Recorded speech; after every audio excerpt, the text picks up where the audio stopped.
अस्सलामुअलैकुम।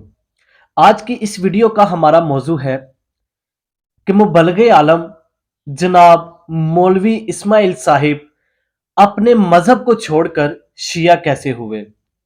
शिया होने से पहले वो देवबंदी आलिम थे। उसके बाद उन्होंने शियत को अपनाया। तो वो शिया क्यों हुए? तीन सवाल उनको शिया कर गए। वो तीन सवाल क्या थे, उन्हीं का इस वीडियो में जिक्र करेंगे। वीडियो शुरू करने से पहले वेल्थ ऑफ नॉलेज चैनल पर आने वाले तमाम नए व्यूवर्स को हम खुशामदीद कहते हैं। अगर आप इस चैनल पर नए हैं तो बराए मेहरबानी चैनल को सब्सक्राइब कर लें और बेल आइकन को क्लिक करना मत भूलिएगा, ताकि हमारी हर आने वाली वीडियो आप लोगों तक पहले पहुंच सके। और अगर वीडियो अच्छी लगे तो लाइक कीजिएगा, शेयर कीजिएगा। तो वक्त को जाया किए बगैर चलते हैं हम अपनी वीडियो की जानिब। मुबल्लिग आलम मौलवी इस्माइल साहिब एक देवबंदी आलिम थे, और आलिम भी इतने बड़े कि उन्होंने बहुत सारे मनाजरे लड़े थे अपने फिका की तरफ से, और कभी भी उनको किसी मनाजरे में शिकस्त नहीं हुई थी। मजे की बात यहां पर यह है कि शिया फिका के वो बहुत ज्यादा खिलाफ थे। जहां पे वो शिया का नाम सुनते थे तो अपनी जुबान से वो कुछ नागवार लफ्ज अदा कर दिया करते थे। जब उन्होंने अपना फिका छोड़कर शिया फिका अपनाया तो एक शख्स ने उनसे पूछा कि आप तो शियों के बड़ा खिलाफ थे, तो आपने शियत को क्यों अपनाया, आप शिया क्यों हो गए? तो मौलवी इस्माइल साहिब ने अपना वाकया सुनाना शुरू किया। कहती है, मैं जिस गांव में रहा करता था वहां के लोग मुझे बड़ा मानते थे। मेरे शहर में मेरा एक दबदबा था। कहीं पे कोई भी दीन की बात आती थी या अपने मजहब पर बात आती थी तो मौलवी इस्माइल का नाम सबसे पहले लिया जाता था। तो मौलवी इस्माइल साहब कहते हैं कि एक दिन ऐसा हुआ कि मैं जिस गांव में रहता था उसके साथ वाले गांव में एक शख्स रहा करता था जो जात का सैयद था और शिया था, मोमिन था। उसने मुझे एक खत लिखा कि मुझे आपसे मिलना है और चंद सवालात करने हैं। तो कहते मैंने शिया होने की वजह से उसे मिलने से इनकार कर दिया।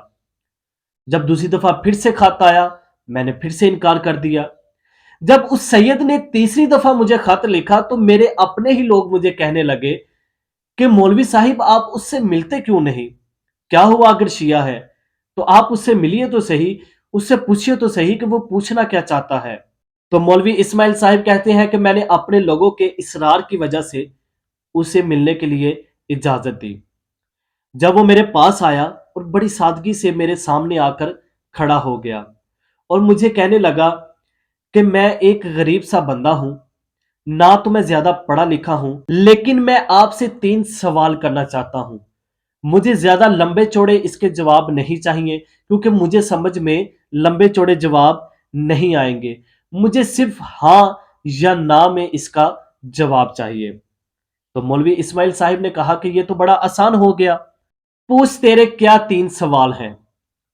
तो उस शख्स ने कहा कि मौलवी साहिब, मेरा पहला सवाल यह है कि मुझे बताइए कि क्या बीबी फातिमा तो जहरा नबी की बेटी थी? मौलवी साहिब कहते हैं कि मैंने आगे से जवाब दिया फौरी तौर पर कि हाँ बिल्कुल, बीबी फातिमा नबी की बेटी थी। उस शख्स ने मुझसे दूसरा सवाल किया और उसने कहा जवाब हाँ या ना में चाहिए, ज्यादा लंबा जवाब नहीं चाहिए। क्या नबी की बेटी दरबार में हक मांगने गई थी? मुबल्लिग आलम मौलवी इस्माइल साहिब कहते हैं मैं वहां पर एक दफा परेशान हो गया कि मैं इसका जवाब दूं तो दूं क्या। अगर मैं ना कहूं तो किताबों में हवाले लिखे पड़े हैं। तो लिहाजा मैंने अपने सर को झुकाया और झुकाकर मैंने कहा कि हाँ, नबी की बेटी हक मांगने गई थी। और मैं आगे से जवाब देने लगा कि वो हक बनता नहीं था या ये ऐसी बात थी। तो उसने कहा कि मुझे लंबे सवाल के जवाब नहीं चाहिए, सिर्फ इतना मुझे चाहिए हाँ या ना। मेरा आखिरी और तीसरा सवाल, जवाब सिर्फ हाँ या ना में दीजिएगा। क्या नबी की बेटी हक लिए बगैर वापस आ गई थी? तो मौलवी इस्माइल साहिब कहने लगे कि जब मैंने अपने मुंह से निकाला कि बिल्कुल वो हक लिए बगैर वापस आ गई थी, तो मेरे ही अपने लोग जितने थे وہ سب میرے مخالف ہو گئے اور اٹھ کر کہنے لگے کہ وہ بدبخت لوگ کون تھے جنہوں نے نبی کی بیٹی کو حق دیے بغیر واپس بھیج دیا تھا۔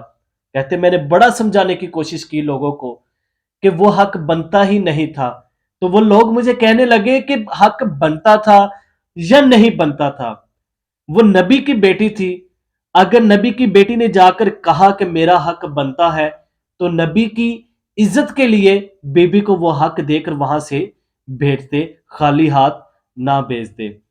تو مولوی اسماعیل صاحب کہتے ہیں کہ میں پھر ایک رات لیٹا اور لیٹ کر میں سوچنے لگا اس بات کو کہ نبی کی بیٹی حق مانگنے گئی تھی اور حق لیے بغیر واپس آ گئی، اور اگر میں ان لوگوں کو یہ بتا دیتا کہ وہ صرف حق لیے بغیر واپس نہیں آئی تھی نبی کی بیٹی، بلکہ 4 گھنٹے بی بی کو دربار میں کھڑا رکھا گیا، اس کے گواہوں کو جٹلایا گیا، اگر میں یہ چیزیں بتا دیتا تو پھر ان لوگوں کا عالم کیا ہوتا؟